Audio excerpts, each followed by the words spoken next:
هادی چوپان نایب قهرمان مسابقات مستر المپیای 2023 امروز یکشنبه 5 آذر ماه در میان استقبال پرشور هوادارانش به کشور بازگشت. نام جاوید وطن، صبح امید وطن، جلوه کن در آسمان همچو مهر جاودان.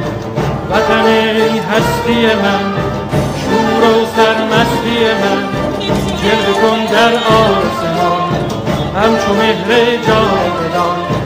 بشنو سوز سخنم که هم آواز تو منم. نسبت به سال گذشته که شما قهرمان مسابقات مستر المپیا شدید، امسال شاهد این هستیم که استقبال بسیار پرشورتری از شما شکل گرفته.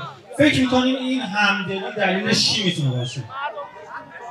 خود دلیلش اینه که بعضیا با طلا محبوب میشن، بعضیا با عدد محبوب میشن.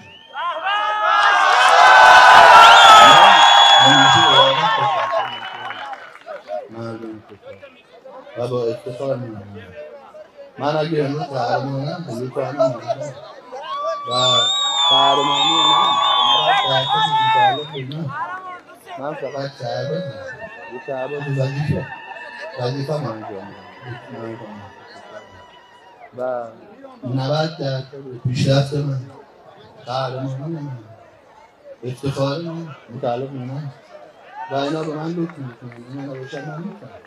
آمادگی اینو داشتید که شما با من قهرمان مستر المپیا 2023 انتخاب بشید. نظرتون در مورد مسابقه که برگزار شد چی بود؟ قهرمانی و جادهش مثل ضربان تلگیه، یه روز بالا یه روز پایین. همه حق قهرمانی دارن، این نمیشه توی دنیا افتخار فقط بگی من. هیچ وقت کلمه من رو قبول ندارم، باید بگیم ما. همه حق دارن قهرمان بشن.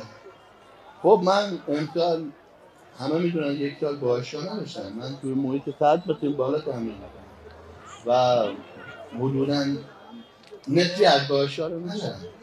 امسال تجربیاتی شد ولی نمره من جاش توی تاریخ قهرمانی کشور ما خالی بود.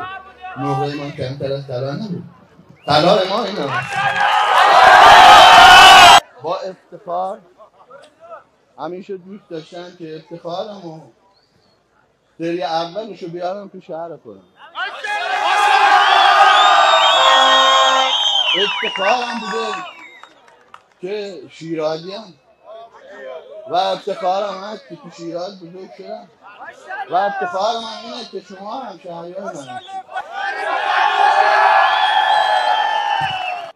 بزرگبین باشید، بزرگ فکر کنید به خودتون، به کشورتون، به اسم کشورتون، به اسم شهرتون افتخار بکنید. من باید اینقدر بزرگ بکنم خودمو، اینقدر برای مردمم خدمت کنم، اینقدر برای کشورم خدمت کنم که مردمم منو بزرگ بدونن.